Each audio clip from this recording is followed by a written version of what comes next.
For today's video, I'm trying another recipe that I saw on the Food Network, Meatball Stuffed Biscuits. This was on a show called Girl Meets Farm. I'll link the recipe down below. I'd never tried anything like this before, so let's get into it. So just a disclaimer, I didn't follow the recipe exactly, but I did use it as inspiration. So I took some ground beef, and to that I added some diced onion, minced garlic, and some panko breadcrumbs. And then to season it, I added in some dried thyme, some salt over there to the left, some chili powder, some pepper, crushed red pepper flake, and fennel seed. I found that the fennel seed gave it really good flavor. I enjoyed that a lot. Then to this mixture, I added in 1 egg. And then I mixed it up really good by hand.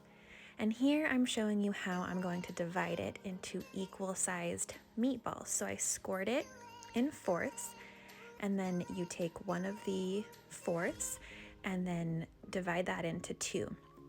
So it's not super technical, but this way you get 8 roughly even meatballs. You could weigh them out if you wanted to, but I just did it this way and it worked just fine. There's something about making meatballs that's so fun. I feel like if you have kids, they'd probably like to help you with this portion. Just make sure they don't put their hands in their mouth, obviously.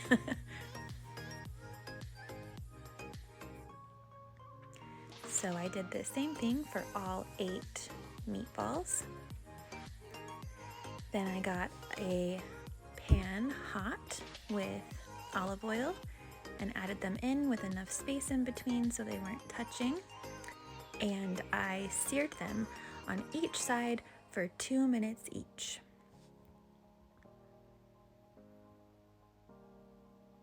2 minutes each side, that is. So after 2 minutes, I flipped them over. Look at that nice color. I had to leave the original audio here because I was listening to Alanis Morissette, and I wanted you to hear the sizzle with the Alanis Morissette in the background. Any other Alanis fans out there?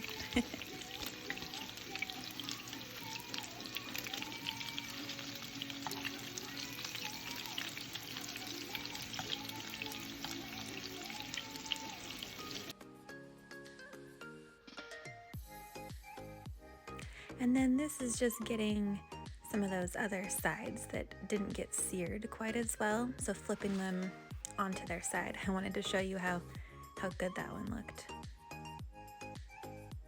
But yeah, just about 2 minutes on every side, so about 8 minutes total to make sure they're nice and browned and have a lovely sear on them.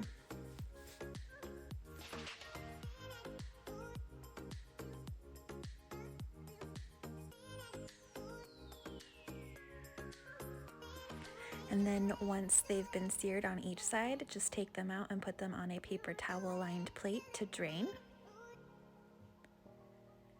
Now we're opening our biscuit dough. I definitely could have tried to make my own biscuit dough, but I just bought the kind from the store. It was so much easier. So you take them out of the package and then you just roll them out with a rolling pin a bit. I was kind of guessing as to how far I wanted to roll these out. I think you can see here, I thought, this might not be wide enough, so I gave it another roll. You just want to make sure it's wide enough that your meatball and other fillings will fit inside. Easy for you to wrap it around. So I rolled it out a bit.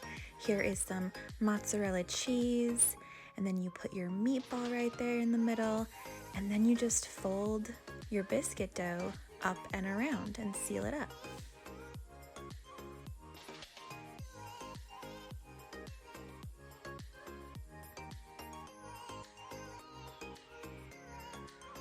Here I was experimenting with the best way to seal this up. I think I found that the best way to do it was to pinch it closed at the bottom, and then you put that seam side down in your buttered or oiled dish there.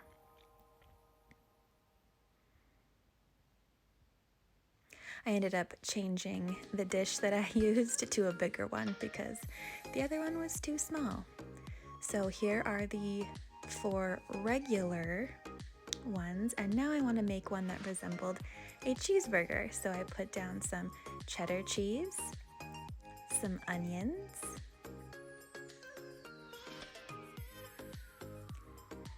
and some pickles,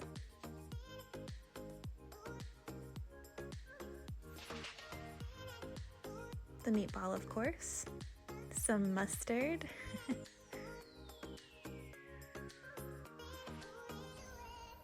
and some ketchup. And then tried to close it all up and got a little messy, but you know, it's all right.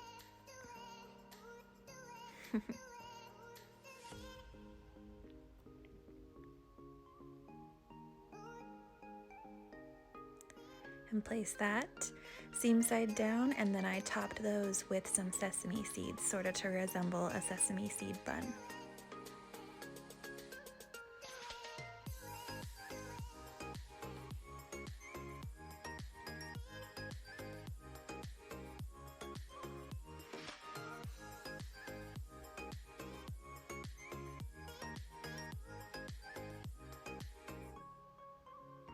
All right, and then once they're all ready to go, you preheat your oven to 350 degrees and you bake them for 30 minutes. After 30 minutes, this is what they look like. And on the plain ones, the ones that don't have any sesame seeds, I added some garlic butter that I had made on the stovetop with a pinch of red pepper flake, and you bake that for another 10 minutes. And this is how they came out. Oh my goodness, my kitchen smelled amazing. And I'm telling you, these were so incredibly good. This is how I serve them up with a side salad because, you know, that's kind of a lot of butter biscuit dough and meat. It was a little bit heavy, but it was really good with the salad, and we loved this recipe. Here I am trying to show you the inside as I was eating it.